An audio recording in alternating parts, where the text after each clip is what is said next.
Hello YouTube, Alpha White Wolf bringing you another Baldermort's Guide to Warhammer reaction video.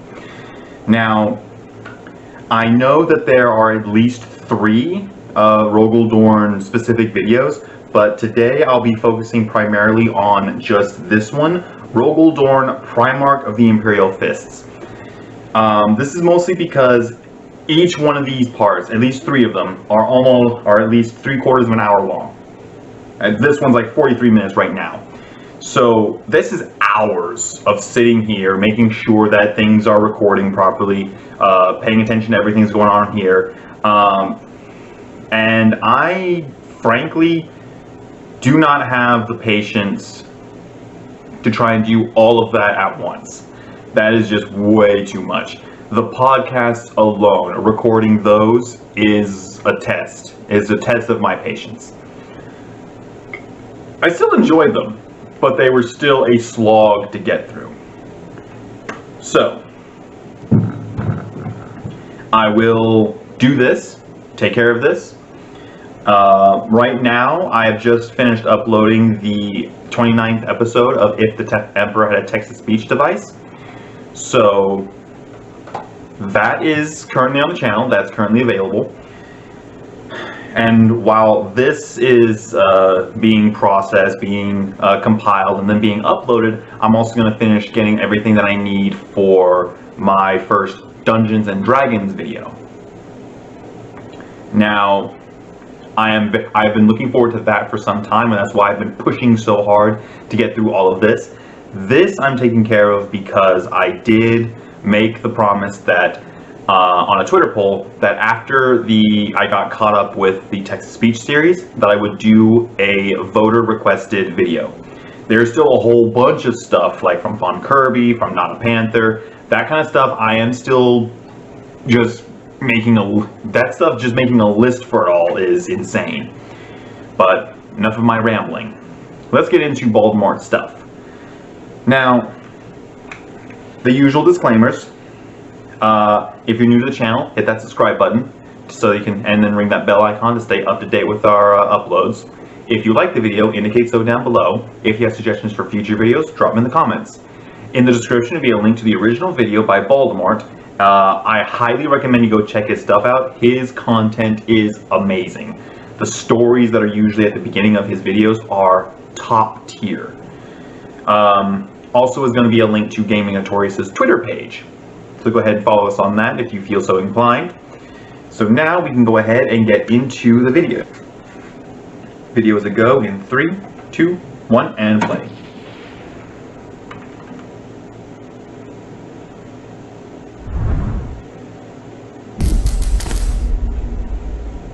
Welcome, gentle listener. I will apologize immediately to you, for I have been a liar of omission. You may have seen me extol the joys of the game in my bat rips and product reviews. You may have heard my passion when narrating the beginnings of the lore. But I have kept you in the dark for your own protection.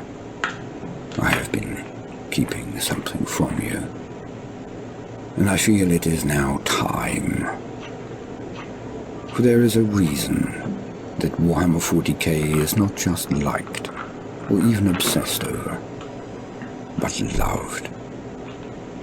Warhammer 40k is truly loved by its fans for very good reason. A reason I am about to reveal to you in all its bittersweet glory. It is not the toys, as splendid as they are.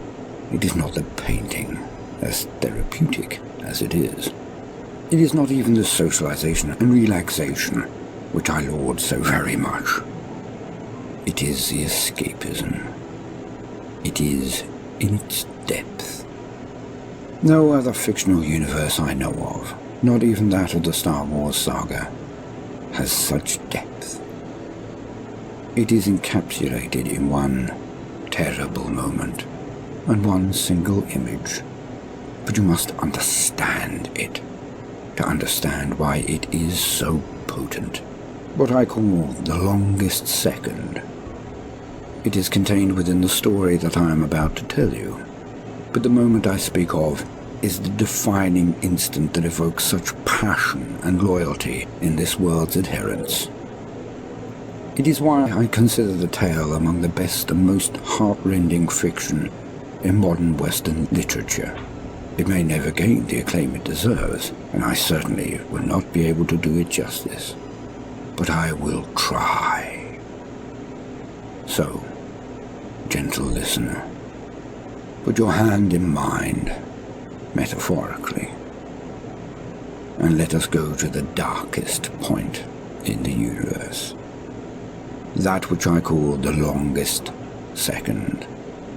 Let us see why the Warhammer universe is so important to so many, why it stands the test of time.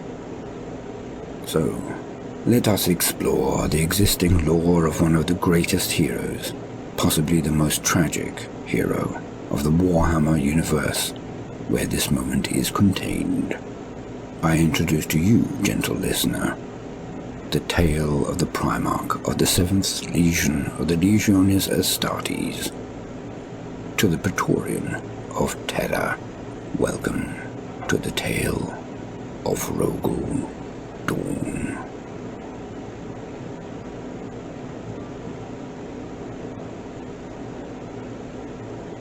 Now, let us begin our journey.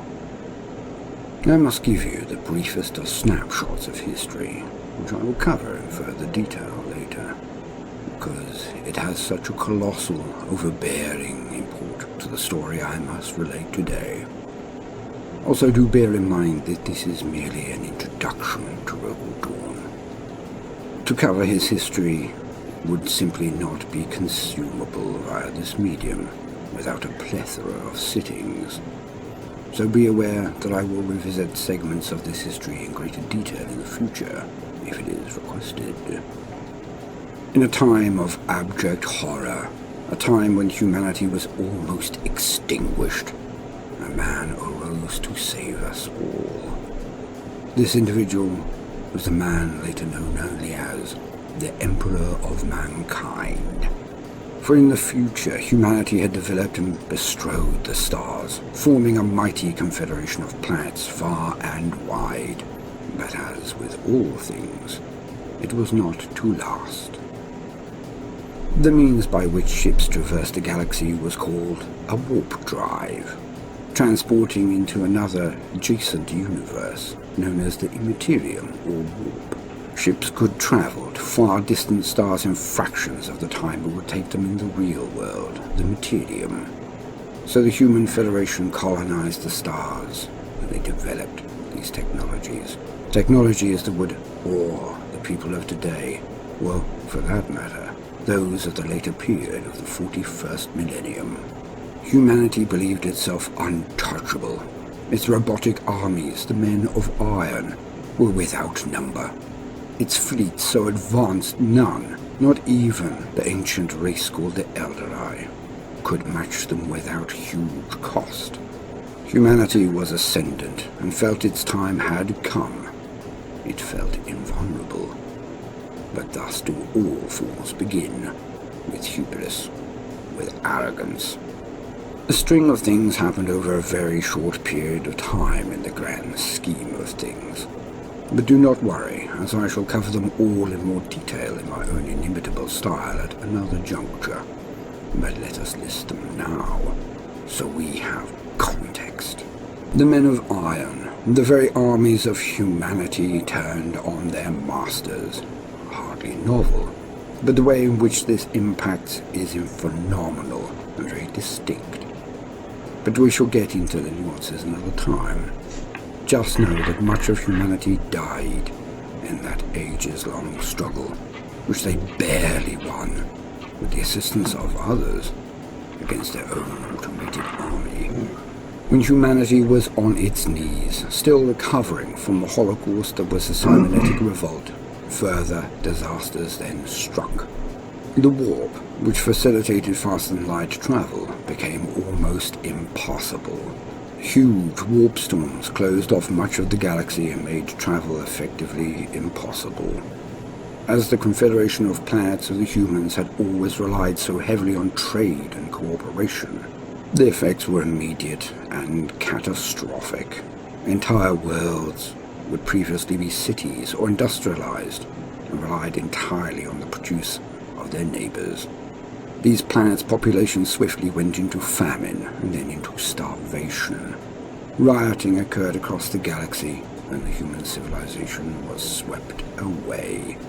Planets that relied on the goods and equipment produced by their neighbors were similarly unable to survive, or regressed into feudal worlds where the rule of the sword and might alone were all that one could hope for justice and peace.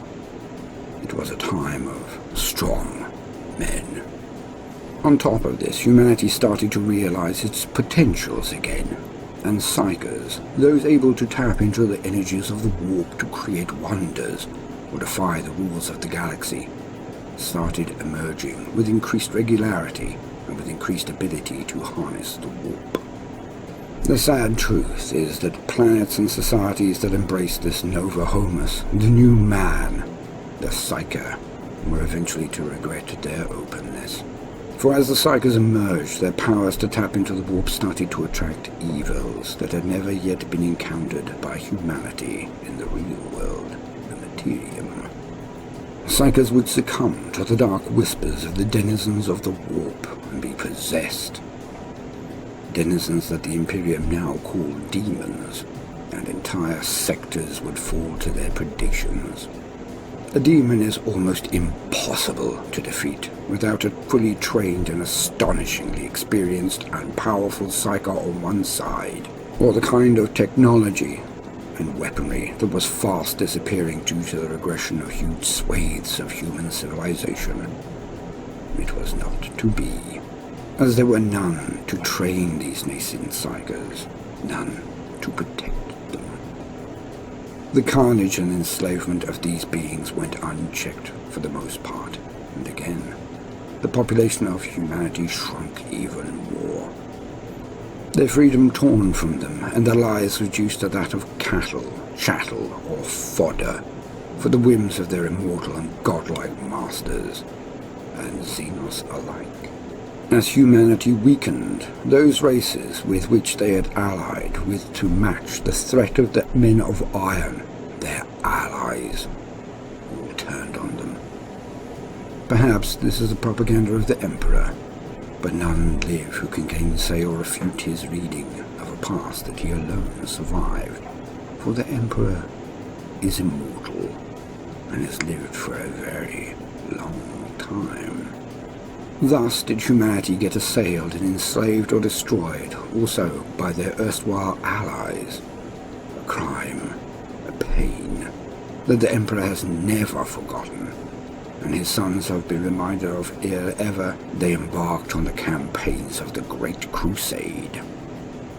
This period is named the Age of Strife, by others Old Night, and it deeply affected the entire subconscious of the human race, scarred it beyond recognition. For thousands of years, humanity was beaten, killed, enslaved, and corralled. We were almost stricken from history, and would have eventually been so, if it were not for the coming of the Emperor of Mankind. On the birth planet of humanity, once called Earth, now called Terra, Terra, the Emperor, who had watched all the ages of mankind, arose. He threw off his lifelong rules and fetters that prevented him from ever revealing himself. Before, he had no need, but now, this eternal human, the most powerful of all our kind, reckoned that there was simply no alternative. Terra itself had become a wasteland of feuding techno-barbarian states with the technology to create biological and mechanical terrors. It was infested with evil psychos and immoral wizards, entire states that had fallen to control by Xenos, the Imperium's term for aliens. All the populace of Terra could do was look on in horror as their lives were effectively hell. There was nothing but darkness and evil, pain and tyranny, until the coming of the Emperor. Within a scant few hundred years, he had created his Custodian Guard and his Thunder Warriors, the precursors to his Space Marines, and took the fight out to the lands around him. He began the Wars of Unification. We will skip to the end of this period, as I will update you as time goes on, with the lore of that period as I can.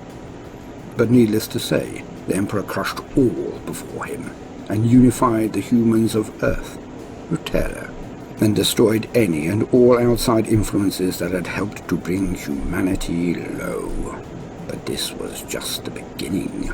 The Emperor prepared a great crusade, a great army to go forth from Terra, and with but one goal alone, the saving of humanity.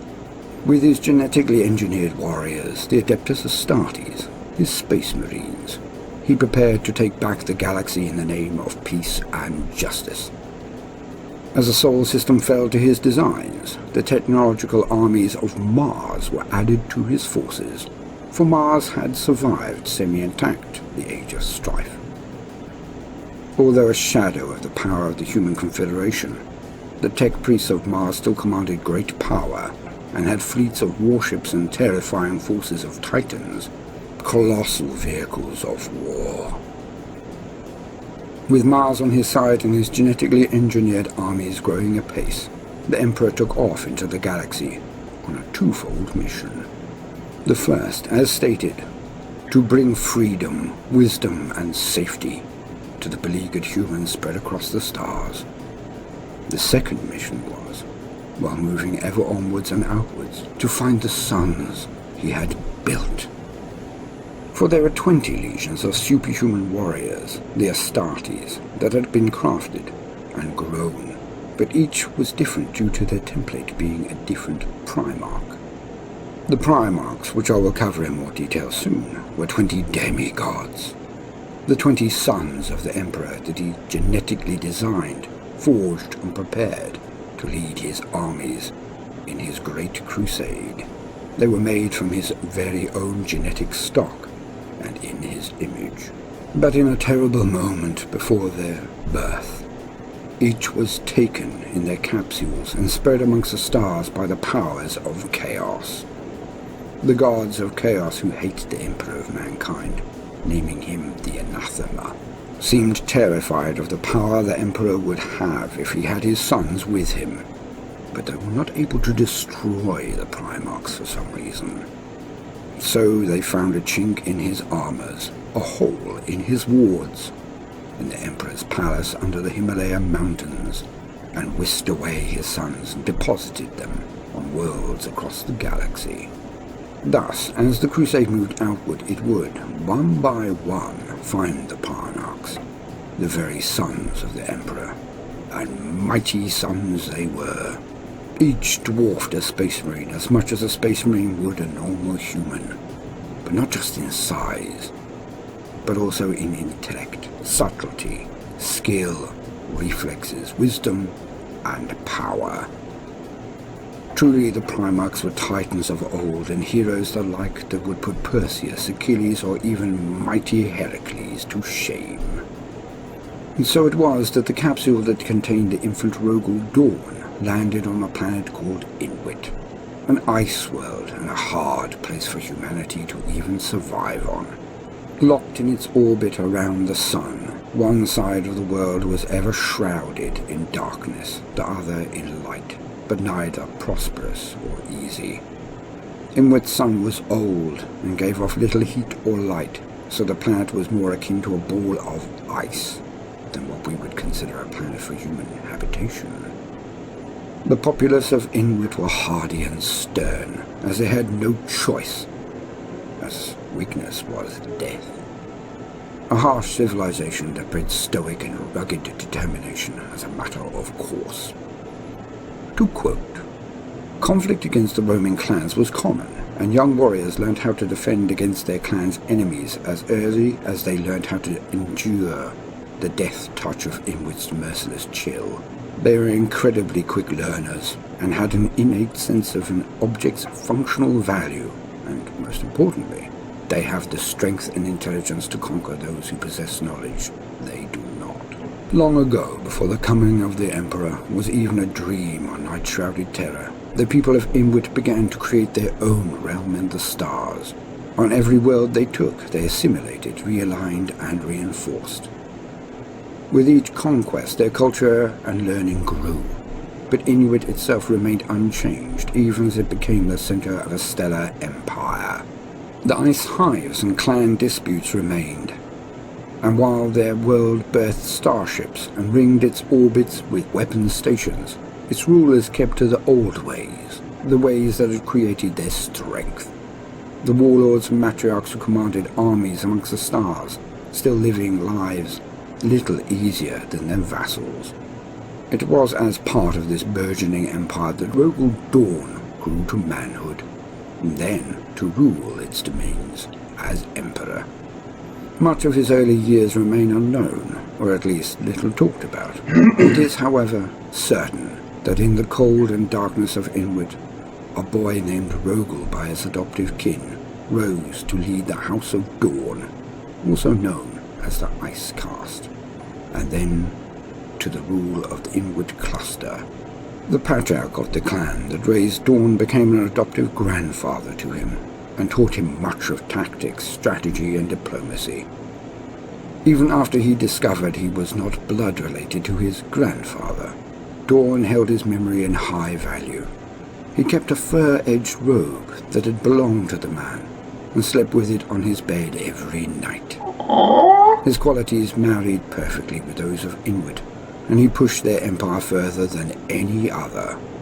Rogal led and trained his armies and fashioned spacecraft the like of which had not been seen before.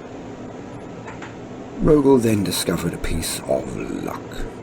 On his voyages of discovery, his ships came across a relic of the past, a great and powerful weapon. For in the Inwit system there was a vessel from the dark age of technology, a battleship of vast size which Dorn named the Phalanx. With this as his new capital ship and flag, he moved out and continued the work of his forebears of Inuit. He expanded the empire across the neighboring systems at a frightening pace, the hardy people of Inwit following wherever he led. Rogal's fleets then made contact with the outmost pathfinders and rogue traders at the vanguard of the Great Crusade. He was the 7th of the 20 Primarchs to be discovered by his father, the Emperor of Mankind. The meeting was a joyous one, for Rogal recognized the greatness in the Emperor and his connection with him the moment they met. For the Emperor, the blessing and joy was magnified by the discovery of not only a son, but a thriving and powerful military culture as well. Rogal Dorn offered the mighty ship, the Phalanx, to his father, the Emperor. So loyal was he, so swiftly. But the Emperor gave it back to him to command and bade him to take command of the Astartes, the Space Marines, that had been made out of Rogal's own genetic stock. Effectively, Rogal's long-lost sons. Dorn accepted, but he had conditions. Dorn did not speak a single word to his legion when he first met them. He is quiet and brooding, a demigod watching them while they tried to please him. He insisted he watch them in combat, and watch them he did. When the battle was over, he finally broke his silence. Rogal Dorn informed them that they were warriors, but they had much to learn. So, in his inimitable way, Rogal forged his connection with his legion, the only way that could ever have happened, by example. Dorn trained his men, and his leadership and guidance complemented their existing skills and honed them to a razor's edge. The 7th Legion had merged with their Primarch more seamlessly than ever before, and became a thing of dread and wonder. For the reason why the sons were so like their father, the Imperial fists of the 7th Legion, I will leave to their own video, but it was a match made in heaven. It was perfection. From there, the days of the Crusade began for Rogal Dorn and his newly forged legion, the 7th, the Imperial Fists. The Crusade was a constant struggle, a constant war. but one Rogal was more than equipped for in every way. He started fighting alongside the Emperor, as all of the Primarchs did, bar only one. When he had been moulded, and the Emperor had decided it was time, Rogal was seconded to the forces of his oldest brother. I say oldest, as in he was the first found by the Emperor, the longest serving at his side, the most trusted and trained by the Emperor. He was Horus Lupercal, the hammer of the Emperor, and later, his war master. Rogal finally serving alongside not only an equal for first time in his life, but one he considered worthy of his respect, and perhaps a little of adoration. For to Rogal, Horus Lupercal was everything a Primarch and statesman, warrior and leader should be. Rogal and Horus were fast friends, and firm ones. Once Horus himself stated that his legion, the Lunar Wolves, later to be called the Sons of Horus after Alinor, were the finest in assault, and that if you met the Imperial fists in war, that it would be an unending stalemate. The irresistible force versus the immovable object. So high in Horus's opinion was his loyal and redoubtable brother Rogal. They fought side by side as brothers on many campaigns. They thought they would never be anything but the closest of friends. But Rogal was most often in the theatres of war led directly by the Emperor, and became known to be like a shadow to the master of mankind. Rogal also made bonds with other Primarchs over many campaigns thereafter, but he was not charismatic or outgoing, and could be known as blunt, so did not always fit in or act in a way to elicit true friendship. The other Primarch he shared a special bond with was, of course, the one Primarch that nearly all of the brothers not only respected but loved. It was Sanguinius, the Primarch of the Blood Angels. In Sanguinius he found the traits that most exemplified the goal of the crusade and the best in humanity, despite Sanguinius's obvious mutation, the wings that grew out of his back. Rogal and Sanguinius' relation was only to grow into one of true camaraderie and respect. In the dark times that followed, it was always his brother Sanguinius in which he trusted. In the war to end all wars, it was his brother the Angel that strode forth when he could not, despite Rogal wishing with all his heart that he could go instead and save the Angel, just in case. It was also his brother Sanguinius alone who shared in the burden of the defense of the palace. But we get ahead of ourselves.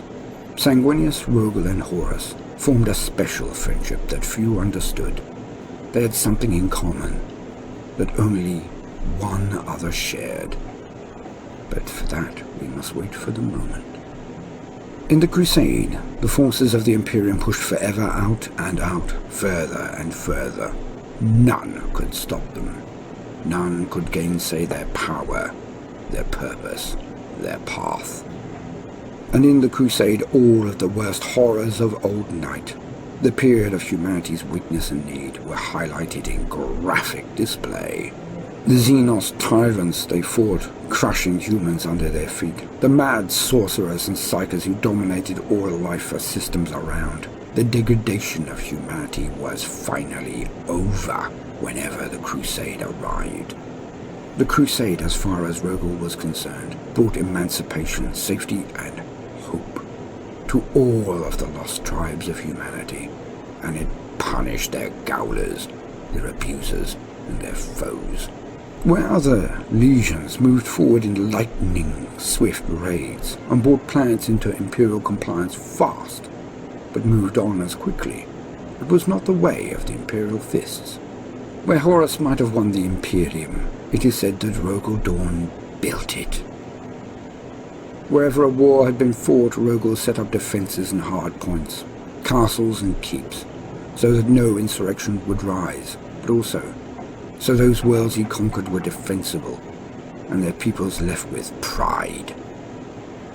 He built each world up and did not move on until he had improved the conditions of all those who lived there, as his brother Horus had taught him, and his father, the Emperor, had instructed him. Rogal believed Where others fought for the battle, or for glory, or for accolades and honors, Rogal fought because he believed. He believed in his brothers. He believed in his father. But most important of all, he believed in the dream. The bright and beaming dream of a humanity free, safe and happy, where they need not fear the skies or the dark or privation or ignorance. Rogal fought for a better tomorrow for his entire race, and he built that better tomorrow with every castle, keep and border he constructed. Rogal believed in the dream of the Imperium of Man. The crusade came to a head finally with two great campaigns. One I cannot mention here, but the other was the campaign at Alanor. At Alanor, the greatest collection of greenskins ever witnessed occurred, and the forces of the Imperium of Man rose to the occasion. It was the Emperor and Horus Lupercal who met this threat head-on. Others were involved, but it was these two titans of war that met the leadership of the Alanor orcs at the heaviest of the fighting. On the day the great orc war boss finally was brought to Brook, the Emperor himself was saved by Horus, who beheaded the greenskin warlord, and the battle and the war was over. In recompense for this, and by the mountain of accolades and proofs of loyalty, fidelity, and ability, did the Emperor elevate Horus Lupercal to the exalted state of War Master.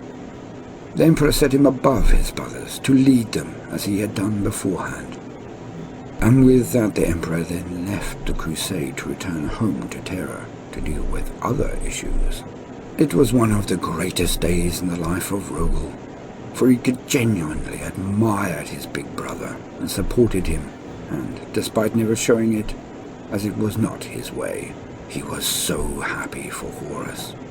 He thought no other would have made sense, and Horus repaid that trust and augmented it by secreting himself for a time and asking Rogal to help him reinvent himself, to define and agree the identity and duties of a War Master, and to set a bar that Horus must always hold himself to. Horus came to Rogal as one of his closest friends, but also as one of the most accomplished and powerful of all of the Primarchs in the arts of war. Also, to some extent, he came in statescraft, and how to manage his other brothers, for he had not forgotten that Rogal Dorn had once, before his finding by the Emperor, been monarch of an empire of warriors. The administrative approach of Gulliman would not have suited the situation, much as he is lauded for his ability, as it was a congregation of warriors of legend that Horus would have to ride, have to bend to his will, his direction. It could not be done by diktat. After a time, the Emperor recalled Dorn to Terra to be his Praetorian. The Emperor of Mankind had his body and palace guards in the custodians, the 10,000. But yet he called back Rogal to be with him, to protect Terra and the Sol system, and to improve the defenses of the Imperial palace, much as they thought they would not be needed. Many were aggrieved at this singular honor. Perturabo of the Iron Warriors in particular railed against this favoritism shown to Rogal, but Rogal did not care. Rogal Dorn knew that he was the best man to be at his father's side. I have a theory as to another reason that Rogal might have been at the Emperor's side. But again, we must wait for that dreaded moment. And it was at this point that the horror began in earnest, and nothing Rogal had seen before this prepared him for what was to come. Nothing could. Whilst he was leading a small contingent of his hand-picked guard on his way to Terra to take up his position as Praetorian, Rogal found a lost ship hailing for assistance. It was the Eisenstein. Aboard were Death Guard who demanded to speak with him immediately. In that fateful moment, that most charged of encounters, Rogal Dorn found out the terrible truth. The Death Guard warrior, Captain Nathaniel Garrow, was the harbinger of doom to Rogal, as he informed the Primarch that his brother, Horus Lupercal, had turned traitor and had recruited others, and they were now in open rebellion against their father. For this, Garrow nearly lost his life, as Rogal was so staggered and enraged by this infamy that he doubted Garrow so much he nearly killed him, even though enough evidence came forward to prove the word of Garrow and confirm that the worst nightmare had started. The War Master, Horus, had turned his back on the Imperium and their Emperor, and was preparing to make war on all those who remained loyal to the throne. Poor Rogal. One cannot imagine the crushing, heart-rending desolation he must have felt at this news. Why he could not accept it immediately. For one of his brothers turning against the Emperor was one thing. Perhaps Angron, or humiliated Lorgar, or even the insane Conrad. But for his oldest brother, his big brother, the one he admired the most, the one he had vested the most hope in, to have fallen. In that moment it shook Rogal Dorn to the core. Out of nowhere, the hope, the dream of the Imperium was wounded, as it had never been before for Rogal. For one of his brothers to turn would have elicited rage, not confusion. How Rogal must have hurt then, to have the greatest and closest Primarch to the Emperor, his War Master, a most trusted son, to turn on him was beyond belief. For Horus Lupercal had turned his back not only on his sire, not only on his loyal brothers, but on the dream of the Imperium. Also, this would have thrown Rogal into such confusion, for if Horus, the brightest light, and the Primarch who seemed so ardently to believe in the hope of the crusade, for Horus to call it a lie was almost too much to bear. Rogal must have wanted to take flight to confront his brother immediately, not to fight him, but to implore him to return to the light. But no, Dorn, the warrior inside the soul of this Primarch, must have known. As soon as he heard that 3 of his brothers had fallen to the darkness surrounding Horus, he knew. He knew that Horus was not alone, and that the others would buoy him up and keep him on the course he was on. The likes of Angron or Mortarion were understandable. But Fulgrim, shock upon shock, horror upon nightmare, grief piled on grief. With such surrounding him, Rogal knew that Horus would not be able to be taken from his path, would never be able to bend the knee and beg for clemency. He needed to be adored, so did Horus. So the die was cast, and Dorn knew it would not wash off. Dorn sent his fleet to the Istvan system where the treachery was occurring, and took himself and his elite to Terra to inform his father, the Emperor. Horus Lupercal had turned to evil. He had been seduced by the dark powers of corruption, the dark gods of chaos. More than this, he had turned other brothers with him. The visitors from the Einsenstein reported that Horus had turned Angron of the World Eaters, Fulgrim of the Emperor's Children, and Mortarion of the Death Guard. 4 full legions were in revolt, led by the most able general of them all. Rogal returned to Terra, and his father, the Emperor, issued a full 7 legions and their Primarchs to destroy the rebellion. As the arch-traitors mounted their defense and raised their banner on Istvan V, the retribution force of the Emperor prepared to land. 3 legions were to make landfall first and assault the strong points of the traitors, to then be supported by the other 4. The Salamanders, Iron Hands and Raven Guard landed on Istvan and began their furious attack on the positions of Horus and his treacherous brothers. What happened next is too complex and too important to cover here, but in very brief, the 3 were tricked. They were betrayed. For the other 4 legions that landed behind them, the Word Bearers, Alpha Legion, Iron Warriors, and Night Lords had already gone over to the Ruinous Powers. They landed and set up fortifications, then joined with Horus's forces and simply blasted the 3 loyalist legions to smithereens. And when they were done with that, they drew out their chainswords and engaged in close combat. The butchery was great. The 3 loyalist legions, the Salamanders, Raven Guard and Iron Hands, were taken by surprise, betrayed and nearly exterminated that day.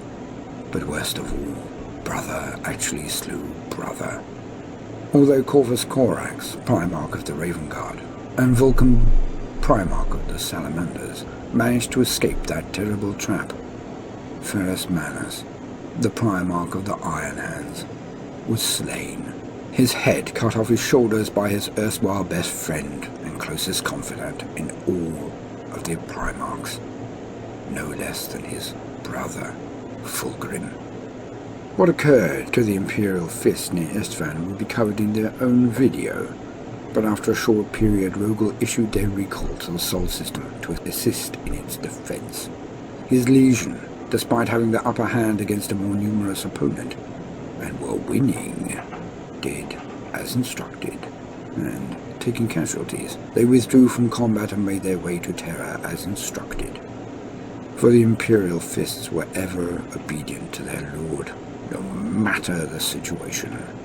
The next few years were a living hell for Rogal Dorn. He was given command of the remainder of the Loyalist armies as the new War Master of the Emperor, outnumbered and constantly outmaneuvered by his brother, Horus Lupercal. The war always seemed to go against Rogal.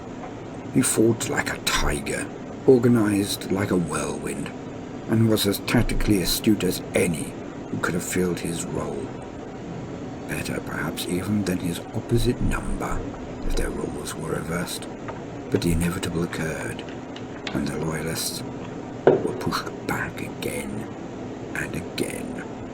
Nor would all of his brothers obey his commands, nor follow his lead, despite the stakes involved. Leman Russ, Primarch of the Space Wars, went off on his own rampage, nearly slaying the traitor War Master, but he did not finish the job when he had the chance. Then he and his legion and fleet were forced into consecutive battles, all designed for one thing, the one thing Rogal feared most: the prevention of the Vulca Fenrica, the Space Wolves, from being able to return to defend the Palace of Terra. Rogal was practically alone, his father fighting in the webway, his closest brothers defeated or in far-flung battle and unable to answer his klaxon call to the throne world. He only had Jagatai, a brother that few knew, fewer still liked or trusted, despite him doing nothing to deserve the reaction.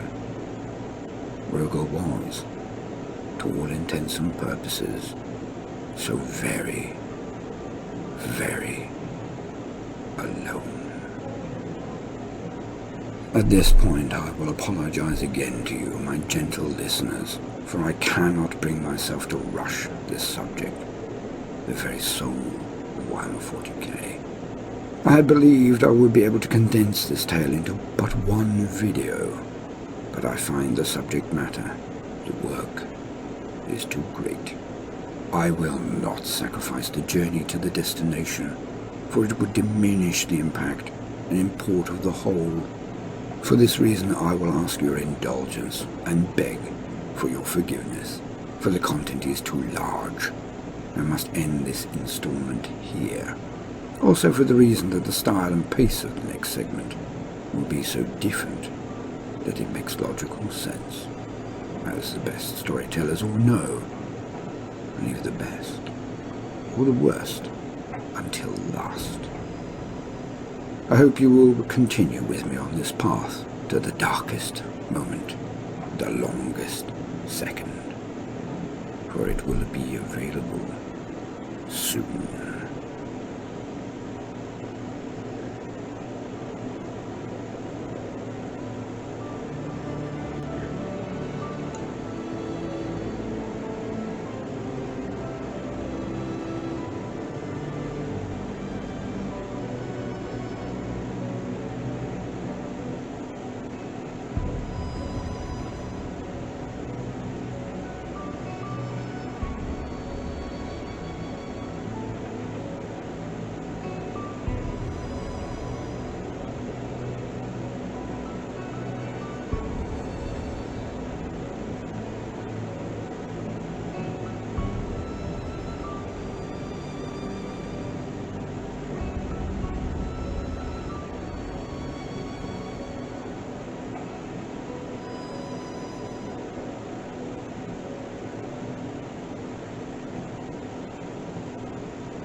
Wow.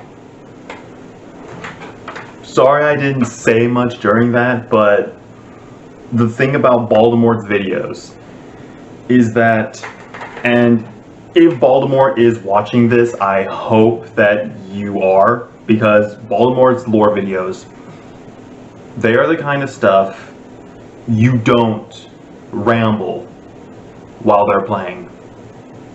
If you're watching them, you don't babble, you don't talk, you watch.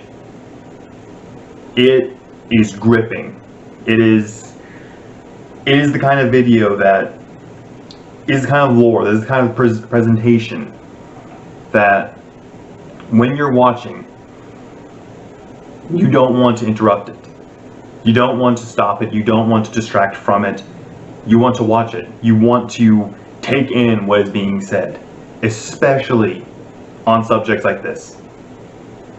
This was beautiful. This was amazing. When Baldermort does a Warhammer lore video,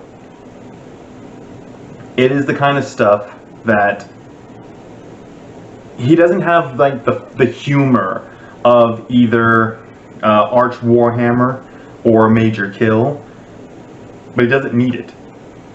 Baldermort does not need to do that.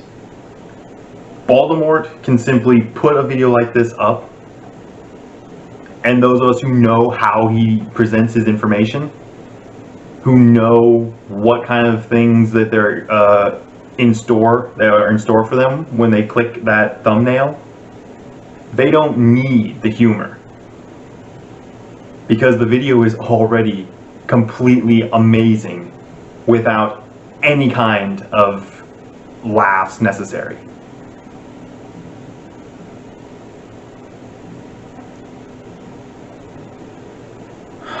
Wow.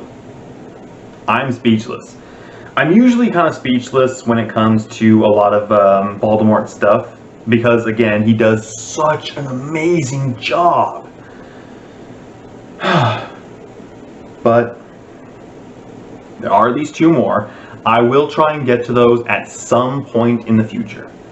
But for right now, I have personal things that I have personal projects that I want to get to. Things that the only reason I haven't done them so far is because I promised to do stuff like this first. I fulfilled that obligation. I'm now doing stuff that I really want to do. If you're new to the channel, hit that subscribe button and stay up to date by ringing that bell icon. If you like the video, indicate so down below. If you have suggestions for future videos, drop in the comments. In the description will be a link to the original video. Go check that out. Like, it's not even a recommendation. Go check this stuff out. There's also a link to Gaming Victorious's Twitter page. Go ahead and follow us on there. That is a recommendation. This has been Alpha White Wolf. I'm signing off. You keep howling, Wolfpack.